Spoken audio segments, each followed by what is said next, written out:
é importantíssimo a eleição do Flávio e que logo no primeiro dia ou nos primeiros dias ele já feche um acordo com os Estados Unidos, com as Forças Armadas Americanas, para que eles possam atuar no território brasileiro contra esses grupos narcoterroristas. Aí a gente vai ver uma mudança tremenda. CV e PCC. Itamaraty admite risco de ação militar dos Estados Unidos no Brasil. Em um documento assinado pelo próprio chanceler Mauro Vieira, o Itamaraty admitiu o temor dos Estados Unidos utilizarem a força militar no Brasil por causa da classificação do Comando Vermelho e do PCC como organizações terroristas.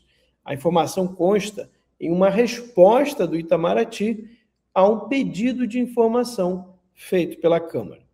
No documento, o chanceler admite que a decisão dos Estados Unidos de classificar as duas facções como terroristas pode resultar em uma ação militar em território brasileiro. E aí segue. Aí vem a fala do Vieira, né?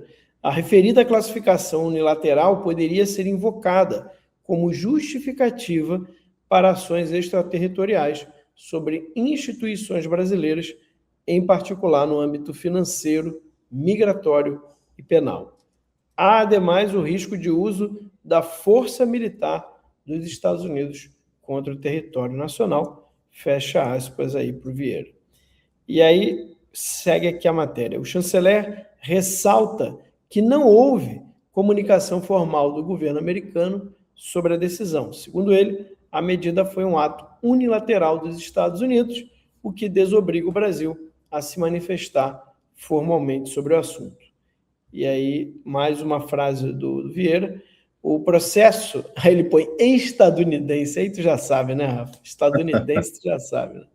De designação de facções criminosas como organizações terroristas. Oi? Ele escreveu isso num documento oficial, né? É ridículo, gente. É ridículo. É ridículo. Desculpa, eu li isso no meu canal. Pelo amor de Deus, né? Estadunidense. É ridículo. Vamos lá. Mas só para completar aqui.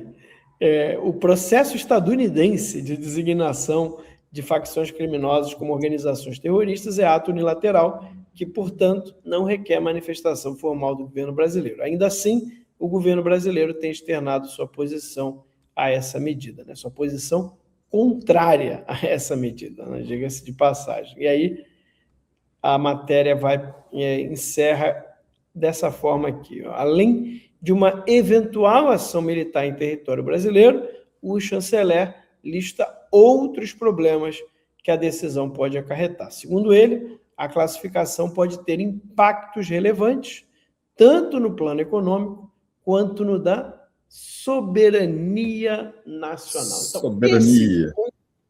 Esse ponto aqui foi que me deixou desconfiado, que eu vou falar daqui a pouco para você. Mas vamos só terminar aqui a matéria, que tem mais uma fala do Vieira aqui.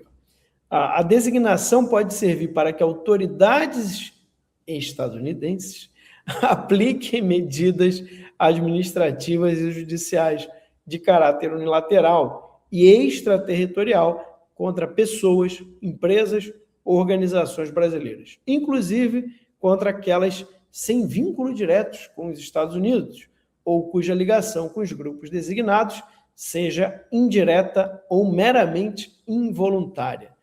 Isso é um absurdo, mano. Isso é um absurdo que ele está falando aí. Isso é um absurdo, é uma acusação irresponsável e leviana. Ele não pode falar isso.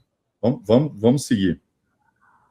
Adicionalmente, tal aplicação pode ocorrer com amplo grau de discricionariedade, dada a amplitude dos termos adotados na legislação de contra-terrorismo daquele país, com sérias possibilidades de implicações para cidadãos brasileiros nos planos financeiro, migratório e penal.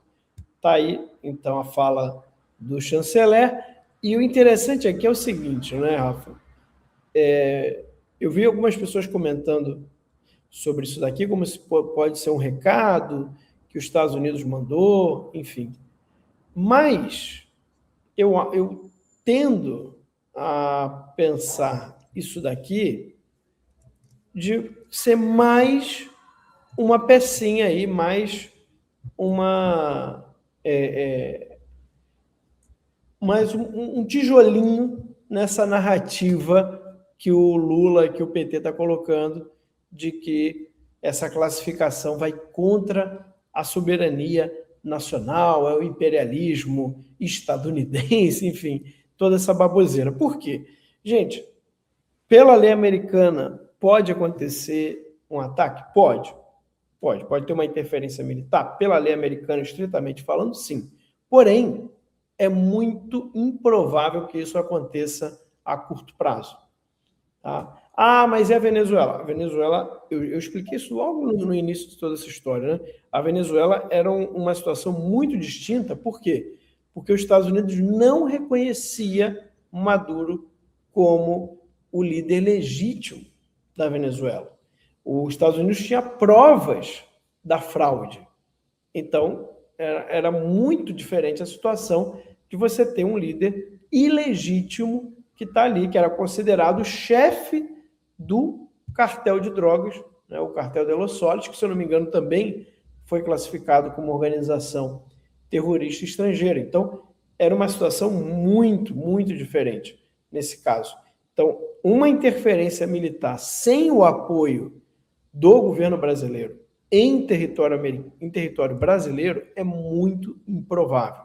Tá? Para mim, essa matéria aqui, ela está colocando como essa narrativa, né? Como tentando colocar essa narrativa do Lula contra a soberania nacional, enfim, né? Contra os Estados Unidos, que os Estados Unidos querem tentar tomar o Brasil. Então, eles vão vir com essa narrativa para fazer esse nós contra eles. É os Estados Unidos malvadão, o Trump malvadão, o Flávio se aliou a esse pessoal, e a gente, né, seríamos os verdadeiros patriotas, que agora estão com essa história, né? E a gente está querendo realmente defender o território brasileiro. Então, para mim, está muito claro que é essa narrativa que ele está querendo colocar. Eu acho difícil que tenha sido um recado dos Estados Unidos para ele falar uma coisa dessa, porque se fosse, o tom dele seria diferente.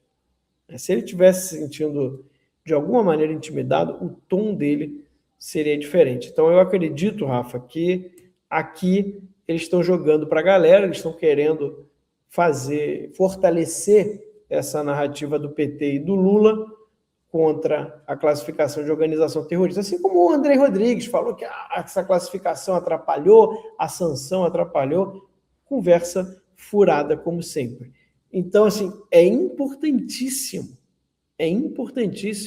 a eleição do Flávio, e que logo no primeiro dia ou nos primeiros dias ele já feche um acordo com os Estados Unidos, com as Forças Armadas Americanas, para que eles possam atuar no território brasileiro contra esses grupos narcoterroristas. Aí a gente vai ver uma mudança tremenda, Rafa.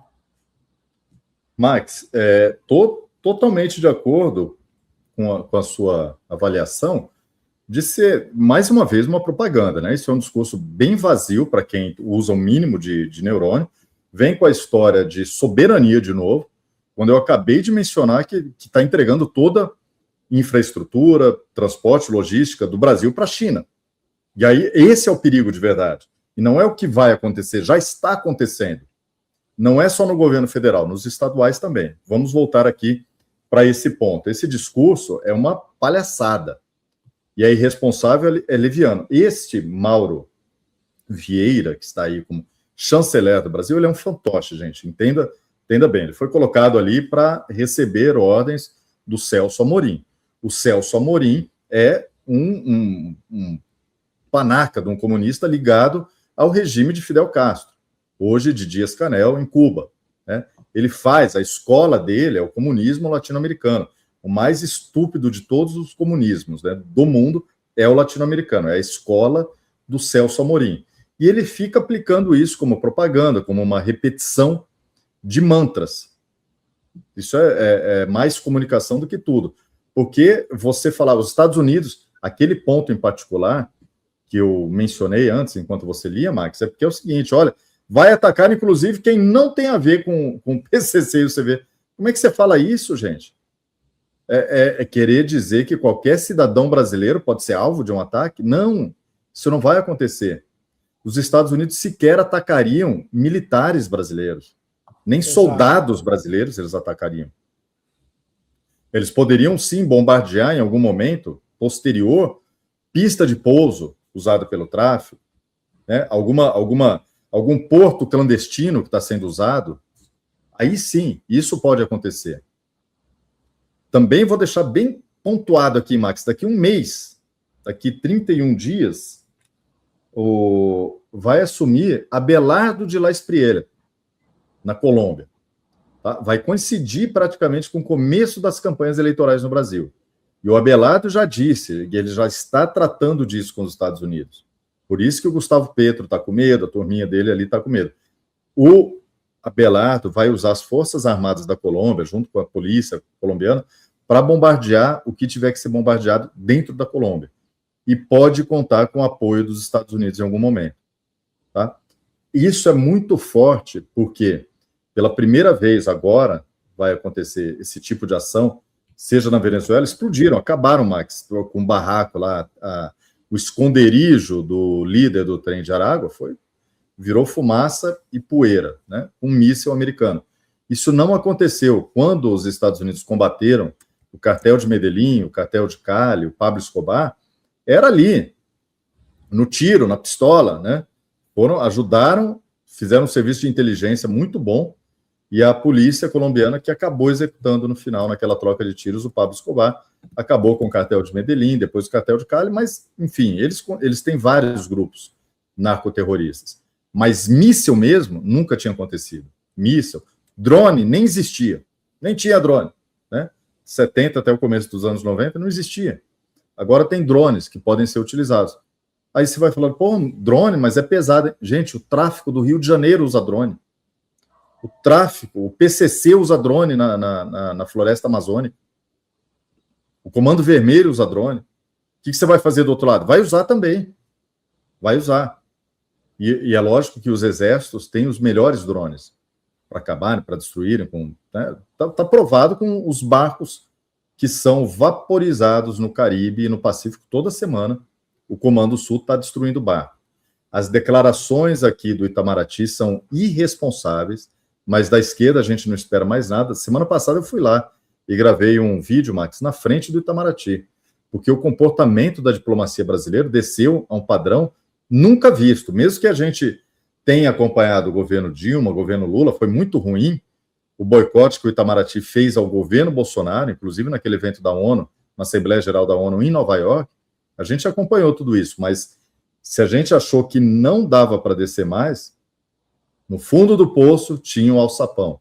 Desceram lá, Celso Amorim, Mauro Vieira, eles estão cavando o fundo do poço. O Itamaraty, o nome está enlameado.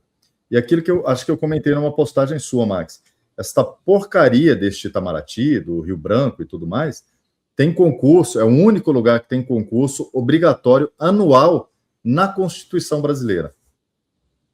Eu quero ver, de verdade, candidatos colocarem o dedo nessa ferida. Né? Não ter medo de falar, olha, precisa acabar. O Brasil tem muito mais diplomata do que precisa, os salários são altíssimos, eles são incapacitados e é um braço da esquerda. Tá? Então, os candidatos têm que falar, olha, vamos acabar, vamos colocar se não vai mudar a Constituição do Brasil, vamos fazer uma alteração, né? Uma DIN, esqueci, uma emenda constitucional para acabar com esse concurso obrigatório, Max. Todo ano. Não tem mais onde enfiar diplomata no Brasil. Eles estão em todos os ministérios, eles estão na Petrobras, eles estão em vários lugares, porque não tem mais lugar para diplomata e oficial de chancelaria. Você já viu que o serviço consular é muito ruim, né? E a diplomacia pior ainda. Então chega de concurso, né? Contrata funcionário. Chega, o Itamaraty. Um abraço.